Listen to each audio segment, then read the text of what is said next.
మీ ఉద్యోగ సాధనలు మీకు తోడుగా మీ ఎస్ఎన్ఎస్ పబ్లికేషన్స్. సో గ్రూప్ 4కి సంబంధించి డే 52 కరెంట్ అఫైర్స్ క్వశ్చన్స్ని మనం చూద్దాం ఈ సెషన్లో. సో ముందుగా కింది వాటిలో సరైనది ఏది అని చెప్పి అడిగినారు. సో 18వ ఎడిషన్ యుద్ధ్ అభ్యాస్ 2022 సైనిక విన్యాసాలు ఉత్తరాఖండ్ రాష్ట్రంలో మనకు నిర్వహించారు. నెక్స్ట్, ఏటా యుద్ధ్ అభ్యాస్ సైనిక విన్యాసాలు భారత్ అమెరికా దేశాల మధ్య జరుగుతాయి. సో దీనికి కరెక్ట్ ఆన్సర్ ఏంటంటే బోత్ 1 and 2 కూడా సరైనవి.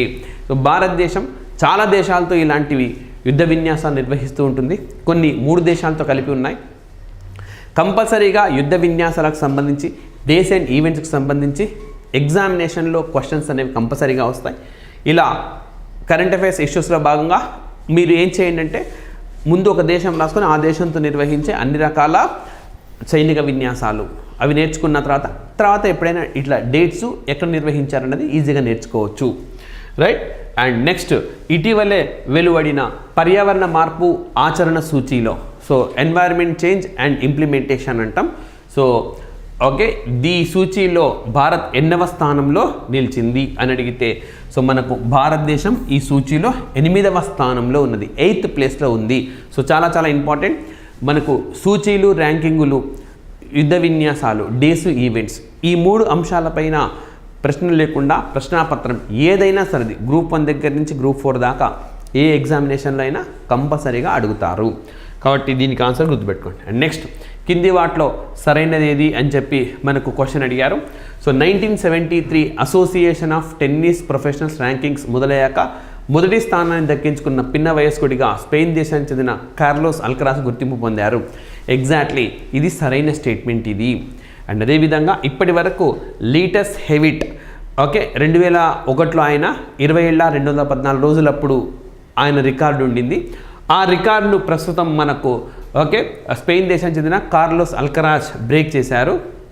సో ఈ విధంగా ATP ర్యాంక్స్లో చరిత్రలో సీజన్ నెంబర్ 1 ర్యాంకింగ్తో ముయ్యనున్న 18వ ప్లేయర్గా ఆయన అది కూడా ఒక రికార్డ్ సృష్టించారు. ఇందులో సరైనది ఏది అంటే 2 స్టేట్మెంట్లు అన్నీ కూడా సరైనవి. All 2 statements are correct statements. ఈ విధంగా ఇది కూడా మనకు న్యూస్లో ఉంది. అండ్ నెక్స్ట్, క్రింది వారిలో ఆపరేషన్ స్మైల్ 9 ద్వారా 2814 మంది పిల్లలకు విముక్తిని కల్పించిన రాష్ట్రం ఏది అని అడిగారు. దీనికి సరైన సమాధానం తెలంగాణ రాష్ట్రము. సో రకరకాల పేర్లు, కేంద్రం కూడా మనకు ఈ తప్పిపోయిన పిల్లలను వారి తల్లిదండ్రులకు చేర్చవేసే రకరకాల ప్రోగ్రామ్స్ చేపడతా ఉన్నది. సో ఆపరేషన్ స్మైల్ 9 అనమాట, ముస్కాన్ అని కూడా అంటారు హిందీలో. సో ఈ విధంగా ఈ కార్యక్రమాన్ని తెలంగాణ ప్రభుత్వం చేపట్టింది. అండ్ నెక్స్ట్, కింది వాటిలో సరైనది ఏది అని చెప్పి అడుగుతూ ఉన్నారు. చూడండి, గాంధీ మండేలా ఫౌండేషన్ ఇటీవల గాంధీ మండేలా అవార్డును దలైలామాకు ప్రదానం చేశారు. ఎగ్జాక్ట్లీ కరెక్ట్ ఇది. సో మహాత్మా గాంధీ ఆయన భారతదేశానికి జాతిపిత అయితే, నెల్సన్ మండేలా దక్షిణాఫ్రికాకు జాతిపితగా చెప్తారు, నల్ల సూర్యుడిగా చెప్తారు. భారతరత్న అవార్డును పొందిన 2వ విదేశీయుడు ఆయన. మొదటి విదేశీయుడు ఖాన్ అబ్దుల్ గఫర్ ఖాన్ అయితే, 2వ విదేశీయుడు మండేలా. సో ఈ ఇద్దరు గొప్ప వ్యక్తుల పేరు మీద ఒక అవార్డుని ఏర్పాటు చేశారు. దాన్ని ఈసారి దలైలామాకి ఇచ్చారు, టిబెట్ బౌద్ధ మత గురువు ఆయన. మరి గాంధీ నెల్సన్ మండేలా సాధనకు పోరాడే ఆసియా, ఆఫ్రికా దేశాల నేతలకు ఈ అవార్డు అనేది ఇస్తారు. ఇది కరెక్ట్ అన్నమాట. సో కాబట్టి రెండు కూడా మనకు సరైనవే, రైట్. అండ్ నెక్స్ట్, 23వ ఎడిషన్ షాంఘాయ్ కోఆపరేషన్ ఆర్గనైజేషన్ శిఖరాగ్ర సమావేశం 2023లో ఎక్కడ జరగనుంది అని అంటే మనకు భారతదేశంలోనే జరగనుంది. సో భారతదేశంలో 2023లో చాలా కీలకమైన సమావేశాలు జరగబోతున్నాయి. G20 సమావేశం జరగబోతుంది. షాంఘాయ్ కోఆపరేషన్ ఆర్గనైజేషన్ సమావేశం కూడా భారత్లోనే షెడ్యూల్ అయ్యింది, రైట్. సో 2022లో ఉజ్బెకిస్తాన్లో జరిగింది. ఉజ్బెకిస్తాన్లో సమర్ఖండ్లో జరిగింది. సమర్ఖండ్ డిక్లరేషన్ కూడా వచ్చింది మనకు. సో ఈ విధంగా 2023లో ఎక్కడ జరగబోతుంది అంటే ఇండియాలో జరగబోతుంది. అండ్ నెక్స్ట్, మరి central council for research in Siddha, so ఎవరికి డైరెక్టర్ ఇటీవల ఈ central council for research in Siddha దీనిలో ఎవరు ఇటీవల డైరెక్టర్ జనరల్గా అపాయింట్ అయ్యారంటే మీనా కుమారి అపాయింట్ అయ్యారు, central council for research in Siddha. So ఇది ఇంపార్టెంట్, అపాయింట్మెంట్స్లో బాగా దీన్ని చూసుకోవాల్సి ఉంటుంది. అండ్ నెక్స్ట్, తెలంగాణ రాష్ట్ర వక్ఫ్ బోర్డ్ CEOగా ఇటీవలే ఎవరు బాధ్యతలు చేపట్టారంటే ఖాజా మొహినుద్దీన్ బాధ్యతలు చేపట్టారు. వక్ఫ్ బోర్డ్, సో ఈ మైనారిటీలకు రాష్ట్ర ప్రభుత్వం కొంత బడ్జెటేతర ఫండ్ ఇస్తుంది. దాన్ని ఈ వక్ఫ్ బోర్డు వ్యయం చేసి ఆయా సామాజిక వర్గంలోని పేదలకు లబ్ధి చేకూరేలా చేస్తుందన్నమాట. సో ఈ విధంగా మనకు ఇది కూడా వార్తల్లో ఉంది. అండ్ నెక్స్ట్ ఓకే, భారతదేశం మొట్టమొదటి యునెస్కో గ్లోబల్ జియో పార్క్ కింద ఏ రాష్ట్రంలో ఏర్పాటు కానుందంటే మధ్యప్రదేశ్ రాష్ట్రంలో ఏర్పాటు కానుంది. సో ఇంకా ఇది ఏర్పాటు కాలేదు, ప్రతిపాదన దశలోనే ఉంది. అందుకే క్వశ్చన్ ఏమున్నది మనకు, ఏ రాష్ట్రంలో ఏర్పాటు కానుంది అని అడుగుతున్నాడు. సో మధ్యప్రదేశ్ అనే రాష్ట్రంలో ఏర్పాటు కానుంది. సో నవంబర్ 2022లో ఈ మేరకు ప్రతిపాదనలు అనేవి స్టార్ట్ అయినాయి, రైట్. అండ్ నెక్స్ట్ మరి వరల్డ్ కరాటే ఫెడరేషన్ ఛాంపియన్షిప్లో స్వర్ణ పతకాన్ని సాధించిన తొలి క్రీడాకారుడిగా ఎవరు రికార్డు సృష్టించారంటే ప్రణయ్ శర్మ. ఓకే, ప్రణయ్ శర్మ ఒక సరికొత్త రికార్డు ఆయన సృష్టించారు. సో ఓకే, క్రీడలకు సంబంధించిన ఇట్లాంటి అంశాలను కూడా మనం తెలుసుకుంటూ ఉండాలి. అండ్ నెక్స్ట్ భారత రాష్ట్రపతి ద్రౌపది ముర్ము ఇటీవల ఐఐటిలో సూపర్ కంప్యూటర్ సౌకర్యాన్ని పరం కామరూపాన్ ఆవిష్కరించారంటే ఐఐటి గువాహటి. సో ఇక్కడ మీకు ఒక చిన్న హింట్ కూడా ఉన్నది. కామరూపా అనగానే మనం అస్సాం రాష్ట్రంగా గుర్తెచ్చుకోవాలి. ఈ ప్రాంతాన్ని గతంలో కామరూపా అనే పేరుతో పిలిచేవాళ్ళు. సో ఆ విధంగా దీన్ని కూడా గుర్తుపెట్టుకోండి. అండ్ నెక్స్ట్ దేశంలోనే మొట్టమొదటి వైడ్ ప్లేట్ మిల్లు కింది ఏ నగరంలో రక్షణ మంత్రిత్వ శాఖకు చెందిన మిశ్రధాతు నిగమ్ లిమిటెడ్లో రాష్ట్రపతి ద్రౌపది ముర్ము జాతికి అంకితం ఇచ్చారు అని అంటే హైదరాబాద్లో. ఓకే, మిధాని ఉన్నదిగా హైదరాబాద్లో మిశ్రధాతు నిగమ్ లిమిటెడ్, దీనిలో వైడ్ ప్లేట్ మిల్ అని ఉన్నది. సో దీన్ని జాతికి అంకితం చేశారు. సో ఈ విధంగా ఈ అంశం కూడా మనకు వార్తల్లో. నెక్స్ట్ అమెరికా విదేశాంగ విధానానికి సంబంధించిన అంశాలపై ప్రతిరోజు పాత్రికేయులతో వివరించే విశేష బాధ్యతను చేపట్టిన తొలి భారతీయ అమెరికన్ ఎవరంటే వేదాంత్ పటేల్. వేదాంత్ పటేల్ ఇటీవలి కాలంలో భారతీయ అమెరికన్లు పెద్ద పెద్ద పోస్టుల్లో ఉన్నారు అక్కడ, రైట్. ఆర్తి ప్రభాకర్ శాస్త్ర సాంకేతిక సలహాదారుగా అమెరికా అధ్యక్షుడిగా ఉన్నారు, రైట్. ఇదే విధంగా శాంతి సేతి, ఓకే, శాంతి సేతి అని మరొక మహిళ లైక్ అమెరికా ఉపాధ్యక్షురాలు కమలా హ్యారిస్కు రక్షణ రంగ సలహాదారుగా ఉన్నారు. రాజీవ్ బద్యాల్ స్పేస్ అబ్జర్వర్ గ్రూప్లో ఆయన చేరినారు. ఈ విధంగా చాలామంది భారతీయ అమెరికన్లు అమెరికాలో పెద్ద పెద్ద స్థానాల్లో ఉన్నారు. అందులో వేదాంత్ పటేల్ కూడా మనకు ఒకరు. నెక్స్ట్ కింది ఏ దేశానికి రక్షణ మంత్రి హోదాలో పర్యటించిన తొలి వ్యక్తిగా రాజ్నాథ్ సింగ్ రికార్డు సృష్టించారు అని అంటే మంగోలియా దేశము. సో భారత్కు ఈశాన్యంలో ఉంటుంది, చైనా సరిహద్దును కలిగి ఉన్న దేశం అది మంగోలియా. సో ఈ మంగోలియా దేశానికి ఆయన పర్యటించారు. ఈ పర్యటనలో భాగంగా ఆయనకు తేజాస్ అనే పేరుతో, ఓకే, రాజ్నాథ్ సింగ్ తేజాస్ అనే పేరుతో ఒక గుర్రాన్ని కూడా బహుమతిగా ఇచ్చినారు. సో 2022 జరిగింది ఈ పర్యటన. 2022లో ఆయన మంగోలియా వెళ్ళారు అండ్ ఈజిప్ట్ కూడా వెళ్ళారు. మంగోలియా నుంచి వచ్చిన తర్వాత ఈజిప్ట్ కూడా వెళ్ళారు రాజ్నాథ్ సింగ్ గారు. అంతేకాదు ఈ మంగోలియా దేశంలో పర్యటించిన భారత తొలి ప్రధానమంత్రిగా 2015లో నరేంద్ర మోడీ పేరు గడించారు. అదేవిధంగా మంగోలియా పార్లమెంట్లో కూడా ఆయన మాట్లాడారు నరేంద్ర మోడీ. అండ్ అదేవిధంగా మనకు నరేంద్ర మోడీ వెళ్ళినప్పుడు కూడా ఆయనకు ఒక గుర్రాన్ని ప్రజెంటేషన్ ఇచ్చినారు మంగోలియా వాళ్ళు, కంతకి అనే పేరుతోటి, బుద్ధుడి గుర్రం అనమాట కంతకి అంటే. సో ఈ విధంగా ఇవన్నీ కూడా మనకు చూసుకోండి. నెక్స్ట్ ముస్కురాతే చాంద్ లమ్హే ఔర్ కుచ్, ఓకే, ఖామోషియా అనే పుస్తకాన్ని రాసింది ఎవరంటే మనోజ్ బాజ్పాయ్. ఓకే, సో ఇవి బుక్స్ అండ్ ఆథర్స్ వచ్చినప్పుడు యాస్టీస్గా మనం నేర్చుకోవాల్సి ఉంటుంది. దీన్ని రాసింది ఎవరంటే మనోజ్ బాజ్పాయ్. అండ్ నెక్స్ట్ కింది ఏ సాయుధ దళం చరిత్ర తొలిసారి బీహార్లో అల్లల నిరోధక దళం విభాగానికి అంటే ఓకే 2 మహిళలు నాయకత్వం వహించనున్నారంటే CRPF, central reserve protection force అని చెప్పి మనకు 1949లో ఏర్పాటైన సాయుధ బలగం. సో భారతదేశంలో సాయుధ బలగాలు చాలా ఉన్నాయి. మాకు అస్సాం రైఫిల్స్ అత్యంత పురాతనది. అదేవిధంగా CISF central industrial security force, ఇది మనకు 1969లో ఏర్పడింది. విధంగా ఐటీబీపీ 1962లో ఏర్పడింది. ఇదేమో 1969లో ఏర్పడింది ఇండస్ట్రియల్ సెక్యూరిటీ ఫోర్స్. ఐటీబీపీ 1962లో ఇండో టిబెట్ బార్డర్ పోలీస్ అని చెప్పి, ఎన్ఎస్జీ అంటే నేషనల్ సెక్యూరిటీ గార్డ్స్ అని చెప్పి, అది కూడా మనకు CAPF central armed protection forces సాయుధ రక్షణ బలగాల్లో అది కూడా ఒక భాగం అన్నమాట. సో దీనికి క్వశ్చన్కి సరైన సమాధానం మనకు సిఆర్పిఎఫ్ అని అర్థం. Next the TiE global summit ఏ నగరంలో జరిగిందంటే 2 తెలుగు రాష్ట్రాల రాజధాని లేదా తెలంగాణ రాజధాని హైదరాబాద్లో మనకు జరిగింది. టై గ్లోబల్ సమ్మిట్ 2022 నాడు ఇది అప్పుడు దీన్ని నిర్వహించినారు. అండ్ నెక్స్ట్ ఇటీవలే కేంద్ర ప్రభుత్వం విడుదల చేసిన స్టేట్ స్టార్టప్స్ ర్యాంకింగ్ ఎక్సర్సైజ్ 2023 నివేదిక ప్రకారం 4566 అంకురాలతో తెలంగాణ ఎన్నో స్థానంలో నిలిచింది అని అంటే తెలంగాణ 8వ స్థానంలో నిలిచింది. స్టార్టప్ కంపెనీలకు సంబంధించి తెలంగాణ 8th ప్లేస్లో ఉన్నది. నెక్స్ట్ భారత ఆర్థిక సర్వే 22-23తో పోలిస్తే 23లో కింది ఏ రాష్ట్రంలో అత్యధిక డెవలప్మెంట్ నమోదైందని చెప్పి ఆర్థిక సర్వే పేర్కొంది అంటే ఇది కూడా తెలంగాణ రాష్ట్రంలోనే. సో బడ్జెట్లో ఆర్థిక సర్వేలో తెలంగాణకు సంబంధించిన అంశాలన్నీ కూడా ఆస్పిరెంట్స్ నేర్చుకోవాల్సి ఉంటుంది. సో ఆర్థిక సర్వే ప్రకారం కింది వాటిలో సరైనది ఏది సరికానిది ఏది అట్లా అడుగుతారు మనకు. ఇక్కడ 2 పాయింట్స్ మనం చెప్పుకున్నాము. స్టార్టప్ కంపెనీలలో 8వ స్థానంలో ఉంది, ద్రవ్యోల్బణంలో మాత్రం 1వ స్థానంలో ఉంది తెలంగాణ రాష్ట్రము. అండ్ నెక్స్ట్ అతి తక్కువ మాతృ మరణాలు నమోదవుతున్న రాష్ట్రాల్లో తెలంగాణ 8వ స్థానంలో ఉందని చెప్పి ఆర్థిక సర్వే పేర్కొందంటే 3వ స్థానంలో ఉన్నది. ఈ విషయంలో తెలంగాణ 3rd ప్లేస్లో ఉంది. సో గుర్తుపెట్టుకోండి, స్థానాలు ముఖ్యమైన అంశాలు ఆర్థిక సర్వే ప్రకారం. ఇది కూడా ఆర్థిక సర్వేను జనవరి 31వ తేదీన మనకు ఆర్థిక శాఖ మంత్రి నిర్మలా సీతారామన్ గారు ఆమె లోక్సభలో ప్రవేశపెట్టారు. నెక్స్ట్ భారతదేశంలో రాష్ట్ర యజమాన్యంలో ఓటీటీ ప్లాట్ఫామ్ సి స్పేస్తో ఏ రాష్ట్రంలో ప్రారంభించారంటే కేరళ రాష్ట్రంలో ప్రారంభించారు. సో ఓటీటీ అంటే మనకు ఓపెన్ ది టాప్ అంటాం కదా అది. సో ఏ రాష్ట్ర ప్రభుత్వానికి అధికారికంగా లేదు, కానీ కేరళ ప్రారంభించింది. కేరళ ఇటీవలి కాలంలో కొన్ని ఇన్నోవేటివ్ నిర్ణయాలు తీసుకుంది. మనకు ఏ రాష్ట్రంలో కూడా అధికారికంగా ప్రభుత్వమే ఇంటర్నెట్ సర్వీస్ ప్రొవైడ్ చేయడం లేదు. మన తెలుగు రాష్ట్రంలో ఇంటర్నెట్ అనగానే ఎయిర్టెల్, రిలయన్స్ లేదా మనకు రకరకాల ప్రైవేట్ ప్లేయర్స్ ఉన్నారు. హ్యాత్వే అని చెప్పి అండ్ అదేవిధంగా బీమ్యాక్ట్ అని చెప్పి ఇవన్నీ ప్రైవేట్ ప్లేయర్స్ ఉన్నారని గవర్నమెంట్ ఇంటర్నెట్ సర్వీస్ ఇవ్వడంలా. కానీ కేరళ ఓటీటీ సర్వీసులు ఇస్తుంది. At the same time Kerala రాష్ట్రంలో ఇంటర్నెట్ సర్వీస్ కూడా ఆ రాష్ట్ర ప్రభుత్వం అందిస్తుంది. కావాలంటే అది కూడా కొనుక్కోవచ్చు అన్నమాట. సో మనం రిలయన్స్ పెట్టించుకున్నట్టు కేరళ గవర్నమెంట్ కూడా పెట్టించుకోవచ్చు. అదేవిధంగా ఏ రాష్ట్రంలో కూడా రాష్ట్ర ప్రభుత్వం అధికారికంగా తమకు తాముగా ఎవరు కూడా క్యాబ్ సర్వీసులు లేవు.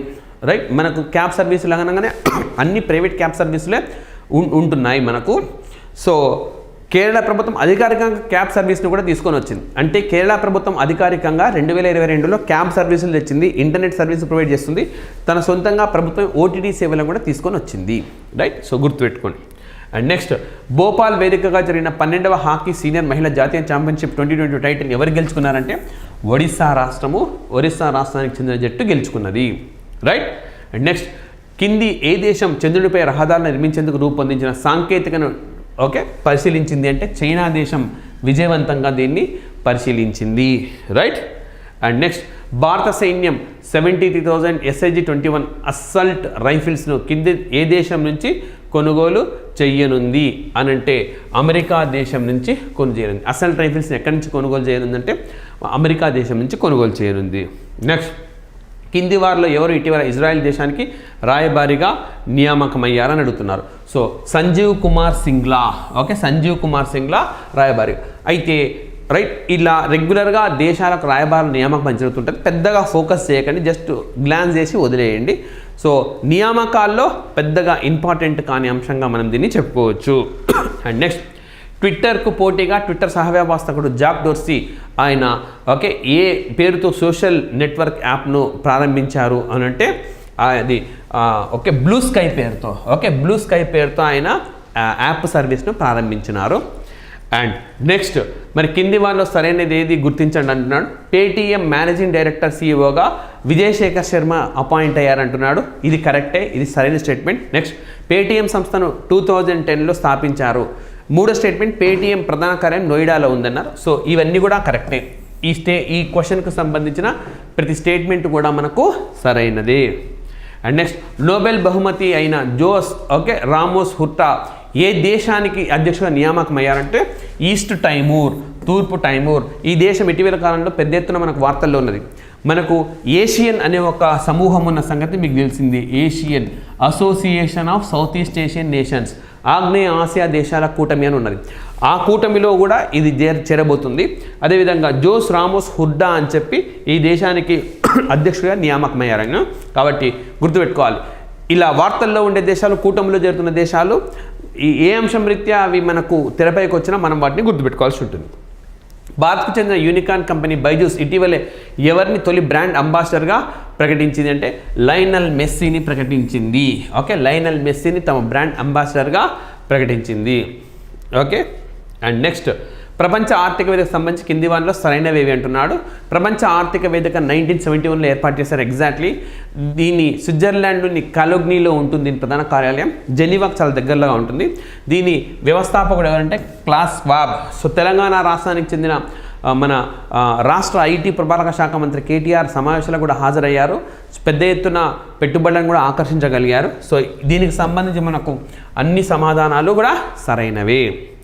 నెక్స్ట్ 2023 24 తెలంగాణ వార్షిక బడ్జెట్లో రైతు బంధు పథకాన్ని ఎన్ని కోట్లకు ప్రతిపాదించారంటే 15,075 crore. సో కొన్ని పథకాలకు సంబంధించిన అమౌంట్స్ కంపల్సరీ గుర్తుపెట్టుకోవాలి. రైతు బంధు అయితేనేమి, దళిత బంధు అయితేనేమి కంపల్సరీగా అమౌంట్స్ ఆస్పిరెంట్స్ గుర్తుపెట్టుకోవాలి. అండ్ నెక్స్ట్ భారతీయ అమెరికన్ అయిన కింది వాళ్ళు ఎవరిని ట్విట్టర్ టెక్నాలజీ ఎగ్జిక్యూటివ్గా నియమిస్తూ నిర్ణయం తీసుకున్నది అని అంటే మనకు శ్రీరామ్ కృష్ణన్ నియమిస్తూ నిర్ణయం తీసుకున్నది. సో ఇంపార్టెంట్ ఇది కూడా. సో ట్విట్టర్ అనేక మార్పులకు లోనవుతుంది ఇటీవలి కాలంలో. అండ్ నెక్స్ట్ భారత్ ఉక్కు మనిషిగా పేరొందిన జంషెడ్ ఇరానీ ఇటీవల మరణించారు. అయితే గతంలో ఆయనకి ఏ అవార్డు పొందినారంటే పద్మభూషణ్ అవార్డును పొందారు. గతంలో ఆయన పొందిన అవార్డు ఏదంటే పద్మభూషణ్ అవార్డును పొందారు. సో మనకు భారతదేశంలో అత్యున్నత పౌర పురస్కారం భారతరత్నం, 2వ ప్లేస్లో పద్మవిభూషణ్, 3rd ప్లేస్లో పద్మభూషణ్ ఉంటుంది. అంటే 3వ అత్యున్నత పౌర పురస్కారాన్ని ఆయన పొందారు. నెక్స్ట్ కేంద్ర గ్రామీణ అభివృద్ధి మంత్రిత్వ శాఖ సరడ్ ఫుడ్ ఫెస్టివల్ ఏ నగరంలో ప్రారంభించారు అని అడుగుతున్నారు. సో న్యూఢిల్లీలో ప్రారంభించారు దీన్ని. ఈ వేడుకను ఎక్కడ ప్రారంభించారంటే న్యూఢిల్లీలో ప్రారంభించారు. నెక్స్ట్ సత్యనిష్ట పేరుతో యాప్ను ఇటీవల ఏ రాష్ట్రం అందుబాటులోకి తెచ్చింది అంటే హిమాచల్ ప్రదేశ్ రాష్ట్రం. సత్యనిష్ట పేరుతో ఇటీవల ఏ రాష్ట్రం యాప్ను తీసుకొని వచ్చిందంటే హిమాచల్ ప్రదేశ్ రాష్ట్రము. అండ్ నెక్స్ట్ కింది వాటిలో సరైన వాటిని గుర్తించండి అంటున్నాడు. దేశంలోనే మొట్టమొదటి పూర్తిస్థాయి డిజిటల్ అక్షరాస్యత కలిగిన పుల్లంపర కేరళ రాష్ట్రంలో కలదు. Exactly correct. నెక్స్ట్ ఈ గ్రామ పంచాయతీ కేరళ రాష్ట్రంలో తిరువనంతపురం జిల్లాలో ఉంది. ఇది కరెక్ట్. కేరళ రాష్ట్ర ప్రస్తుత ముఖ్యమంత్రి పిన్నారి విజయన్ కరెక్ట్. కేరళ ప్రస్తుత గవర్నర్ అరీఫ్ మహమ్మద్ ఖాన్ అన్నీ కూడా కరెక్టే. సో ఇటీవలి కాలంలో కేరళలో ప్లేసెస్ బాగా నా వార్తల్లో ఉన్నాయి. సో ఈ గ్రామ పంచాయతీ పుల్లంపర డిజిటల్ అక్షరాస్యత అయితే మనకు ముఖ్యమంత్రి పిన్నారి విజయన్ నేతృత్వం వహిస్తున్న ధర్మాధరం కాన్స్టిట్యుయెన్సీ అన్ని నియోజకవర్గంలోని అన్ని బ్లాకుల్లో లైబ్రరీస్ వచ్చినాయి. అదేవిధంగా కుంబలంగి అనే గ్రామ పంచాయతీ ఉంది కేరళలో. భారతదేశంలో ఇది మొట్టమొదటి నాప్కిన్ ఫ్రీ విలేజ్ అనమాట. నాప్కిన్ రహిత గ్రామంగా ఇది రికార్డ్ క్రియేట్ చేసింది. రైట్. సో ఇందులో పైవన్నీ కూడా కరెక్టే. అండ్ నెక్స్ట్ 2020లో జరిగే కామన్వెల్త్ క్రీడలకు ఏ దేశం మనకు ఆతిథ్యం ఇవ్వనుందంటే ఆస్ట్రేలియా దేశం. సో కామన్వెల్త్ దేశాలంటే ఒకప్పుడు బ్రిటిష్ ఏలుబడిలో ఉన్న దేశాలన్నీ కలిపి ఏర్పాటు చేసుకున్న కూటమే కామన్వెల్త్. సో ఈ కామన్వెల్త్ గేమ్స్ రెగ్యులర్గా జరుగుతూ ఉంటాయి. నెక్స్ట్ 2026లో ఎక్కడ షెడ్యూల్ అయిందంటే ఆస్ట్రేలియా షెడ్యూల్ అయింది. నెక్స్ట్ వర్షిప్ విలేజ్గా పేరుగాంచిన జిబెల్ అలీ గ్రామంలో హిందూ దేవాలయం ప్రారంభమైంది. ఇది ఏ నగరంలో ఉందంటే దుబాయ్లో ఉంది. యునైటెడ్ అరబ్ ఎమిరేట్స్లో దుబాయ్లో హిందూ దేవాలయం నిర్మించబోతా ఉన్నారు. సో ప్రారంభమైంది ఆల్రెడీ. ఇది ఎక్కడ ఉందంటే దుబాయ్లో ఉన్నది. అండ్ నెక్స్ట్ కింది ఏ నగరానికి Sagar defence engineering private limited ఇటీవల మనిషిని మోసుకెళ్ళే డ్రోన్ వరుణ పేరుతో రూపొందించారంటే పూణేలో ఇది రూపొందించారు. పూణే ఇటీవలి కాలంలో బాగా వార్తల్లో ఉంది. సో ఇక్కడ మనకు ఇంద్రయాని సిటీ అనే మెడికల్ సిటీ నిర్మించబోతున్నారు. అదేవిధంగా అల్యూమినియం కోచ్లు ఇక్కడే రానున్నాయన్నమాట. అల్యూమినియం ఇక్కడ ఉండే మెట్రో ప్రత్యేకత ఏంటంటే అల్యూమినియం కోచెస్, స్వదేశీ పరిజ్ఞానంతో తయారైన అల్యూమినియం కోచెస్ ఉన్న ఏకైక నగరం పూణే. అదేవిధంగా భారతదేశంలోనే అత్యంత లోతులో మెట్రో స్టేషన్ మనకి ఏ నగరంలో రానుందంటే పూణే నగరంలో రానుంది. అండ్ కింది వాటిలో సరైన వాటిని గుర్తించున్నాడు. గోవాలో జరిగిన 53వ international film festival film personality of the year award చిరంజీవికి దక్కింది. ఇది సరైన సమాధానమే, సరైన స్టేట్మెంట్. అండ్ ఇక్కడ ఇంకోటి గుర్తుపెట్టుకోండి, ఈ ఇంటర్నేషనల్ ఫిలిం ఫెస్టివల్ శాశ్వత వేదిక గోవా మనం ప్రతిసారి నేర్చుకోవాల్సిన పనుల. అండ్ భారతదేశం 3వ అత్యంత పౌర పురస్కారం పద్మభూషణ్ను చిరంజీవి 2006లో పొందినారు. ఇది కూడా సరైందే. సో రెండు కూడా సరైనవే. Next national institute of virology కొత్తగా సెంట్రల్ జోన్ ఇటీవల ఎక్కడ ప్రారంభించారన్నారు? జబల్పూర్లో ప్రారంభించారు. ఇటీవల ఎక్కడ ప్రారంభించారంటే మధ్యప్రదేశ్లోని జబల్పూర్లో ప్రారంభించారు. అండ్ నెక్స్ట్ ఇటీవల కింద ఏ విమానాశ్రయం పేరును షహీద్ భగత్ సింగ్ అని మార్చారంటే చండీగఢ్. సో చండీగఢ్ ఇది పంజాబ్ హర్యానా రాష్ట్రాలకు సంబంధించిన ఉమ్మడి రాజధాని ఇది. సో ఇక్కడ రెండు రాష్ట్రాలు, పంజాబ్ రాష్ట్ర అసెంబ్లీ, హర్యానా రాష్ట్ర అసెంబ్లీ, రెండు అసెంబ్లీలు కూడా ఒక బిల్లును పాస్ చేసి మరి ఈ విమానాశ్రయానికి, అంతర్జాతీయ విమానాశ్రయానికి భగత్ సింగ్ పేరును పెట్టాలని చెప్పి నిర్ణయించాయన్నమాట. అండ్ నెక్స్ట్, ఇటీవల ఇఫ్కో దక్షిణ భారత మొట్టమొదటి నానో యూరియా కర్మాగారాన్ని మరి ఏ నగరంలో ఏర్పాటు చేసింది అంటే బెంగళూరు నగరంలో ఏర్పాటు చేసింది.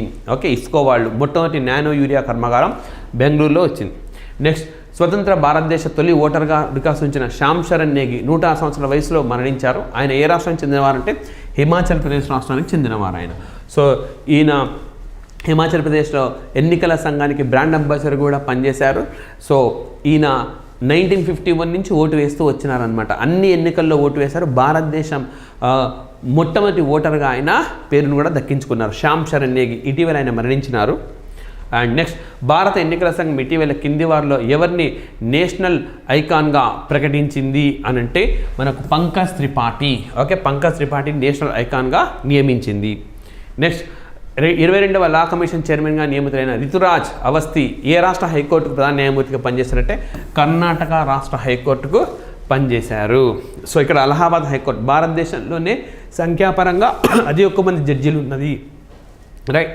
అండ్ నెక్స్ట్, కింది వాటిలో సరైనది. చేపల కనువైన టీకాలను హైదరాబాద్ చెందిన ఇండియన్ ఇమ్యూనాలజికల్స్ లిమిటెడ్ త్వరలో ఆవిష్కరించనుంది. ఈ స్టేట్మెంట్ కరెక్ట్ ఇది. నెక్స్ట్, దీనికోసం central institute of fisheries education ముంబైతో సంస్థ ఒప్పందం కుదుర్చుకుంది. ఇది కరెక్టే. సో 1, 2 మనకు సరైనవి. And next, 25వ national e governance conference మనకి ఏ కేంద్ర పాలిత ప్రాంతంలో జరిగింది అంటే జమ్మూ అండ్ కాశ్మీర్లో జరిగింది. సో ఈ గవర్నెన్స్ కాన్ఫరెన్స్ 2022లో జనవరిలో ఎక్కడ జరిగిందంటే హైదరాబాద్లో జరిగింది. ఇప్పుడు 25వది మనకు జమ్మూ అండ్ కాశ్మీర్లో జరిగింది. నెక్స్ట్, 23-24 ఆర్థిక సంవత్సరానికి గాను తెలంగాణ ఆర్థిక మంత్రి హరీష్ రావు శాసనసభలో ఎన్ని లక్షల కోట్ల వార్షిక బడ్జెట్ను ప్రవేశపెట్టారు అని అంటే ఓకే 2,90,396 కోట్లు, 2,90,396 crore ఓకే ఆయన ప్రవేశపెట్టారు. అండ్ నెక్స్ట్, లాస్ట్ క్వశ్చన్ మనకు.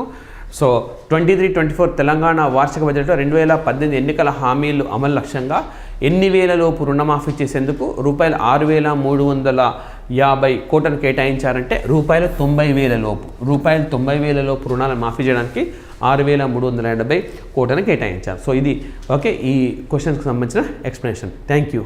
S&S పబ్లికేషన్స్ వారి మహాశివరాత్రి సందర్భంగా భారీ ఆఫర్స్ ఫిబ్రవరి 15, 16, 17, 18 కేవలం 4 రోజులు మాత్రమే. ఏపీ సచివాలయాలు 2023 general studies and mental ability part A, digital assistant, పశు సంవర్ధక శాఖ, ward sanitation, horticulture, surveyor, ANM, agriculture, sericulture మొదలైనవి కేవలం ₹899 మాత్రమే. 1 year వ్యాలిడిటీ. ఏపీ సచివాలయాలు 2023 general studies and mental ability category 1 part A and part B, panchayat secretary, మహిళా police, ward administrative secretary అలాగే welfare and education assistant కేవలం ₹999 మాత్రమే. 1 year వ్యాలిడిటీ. ఆంధ్రప్రదేశ్ వార్డు సచివాలయాలు 2023 ward పారిశుద్ధ్యం మరియు పర్యావరణ కార్యదర్శి, ward sanitation and environment secretary all subjects package కేవలం ₹1999 మాత్రమే with 6 months validity. Andhra Pradesh ward సచివాలయాలు 2023 యానిమల్ హస్బెండరీ అసిస్టెంట్, పశు సంవర్ధక శాఖ సహాయకుడు ఆల్ సబ్జెక్ట్స్ కేవలం ₹1999 మాత్రమే with 6 months validity. Andhra Pradesh ward సచివాలయాలు 2023 Panchayat secretary grade 6 digital assistant all subjects package కేవలం ₹1999 మాత్రమే with 6 months validity. Telangana group 1 full course state number 1 అత్యుత్తమ ఫ్యాకల్టీచే బోధన, online video classes, paper 1 general studies, paper 2 secretariat abilities కేవలం ₹999 మాత్రమే. 10% డిస్కౌంట్ కూపన్ కూడా అవైలబుల్ గా ఉంది with 1 year validity. Telangana group 2 full course కేవలం ₹1999 మాత్రమే విత్ 1 year వ్యాలిడిటీతో జనరల్ స్టడీస్ 4 books ఉచితంగా పంపబడును. Telangana group 4 English medium full course కేవలం ₹1399 మాత్రమే విత్ 6 months వ్యాలిడిటీతో 3 books ఉచితంగా పంపబడును. Telangana hostel welfare officers grade 1 grade 2 Telugu medium paper 1 general studies paper 2 education online full course కేవలం 2999 రూపాయలు మాత్రమే with 1 year validity. Telangana JL paper 1 general studies general abilities online full course కేవలం 1499 రూపాయలు మాత్రమే with 6 months validity. Telangana Gurukula Telugu full course paper 1 GS paper 2 pedagogy paper 3 content కేవలం 2999 రూపాయలతో 1 year validity. Paper 1 general studies 4 books ఉచితంగా పంపబడును. Telangana Gurukula physical science full course paper 1 GS paper 2 pedagogy paper 3 content కేవలం 2999 రూపాయలు మాత్రమే with 1 year validity. Paper 1 general studies 4 books ఉచితంగా పంపబడును. Telangana Gurukula biological science paper 1 GS paper 2 pedagogy paper 3 content full course కేవలం 2999 రూపాయలు మాత్రమే విత్ 1 ఇయర్ వ్యాలిడిటీతో పేపర్ 1 కి సంబంధించిన జనరల్ స్టడీస్ 4 books ఉచితంగా పంపబడును. Telangana Gurukula English content and methods paper 1 GS paper 2 pedagogy paper 3 content కేవలం 4999 రూపాయలు మాత్రమే 1 ఇయర్ వ్యాలిడిటీతో పేపర్ 1 జనరల్ స్టడీస్ 4 books ఉచితంగా పంపబడును. Telangana Gurukula maths full course paper 1 GS paper 2 pedagogy paper 3 content కేవలం 2999 రూపాయలు మాత్రమే విత్ 1 ఇయర్ వ్యాలిడిటీతో పేపర్ 1 జనరల్ స్టడీస్ 4 books ఉచితంగా పంపబడును. Telangana Gurukula social studies full course paper 1 GS paper 2 pedagogy paper 3 content కేవలం 2999 రూపాయలు మాత్రమే 1 year validity. Paper 1 general studies 4 books ఉచితంగా పంపబడును. Telangana TRT SGT all subjects package perspective in education English content and methods Telugu content and methods tri methods GK గణితం content science content social content కేవలం 1699 రూపాయలు మాత్రమే 1 year validity. Telangana DSC school assistant content and methods Telugu content and methods గణితం content and methods social content and methods జీవశాస్త్రం content and methods A package అయినా కేవలం 1699 రూపాయలు మాత్రమే. Andhra Pradesh TRT SGT all subjects package విద్యా దృక్పథాలు PIE GK and current affairs English content and methods Telugu content and methods tri methods గణితం content science content social content కేవలం 1699 రూపాయలు మాత్రమే 1 year validity. Andhra Pradesh DSC school assistant content and methods Telugu content and methods గణితం content and methods social content and methods జీవశాస్త్రం content and methods A package అయినా కేవలం 1699 రూపాయలు మాత్రమే.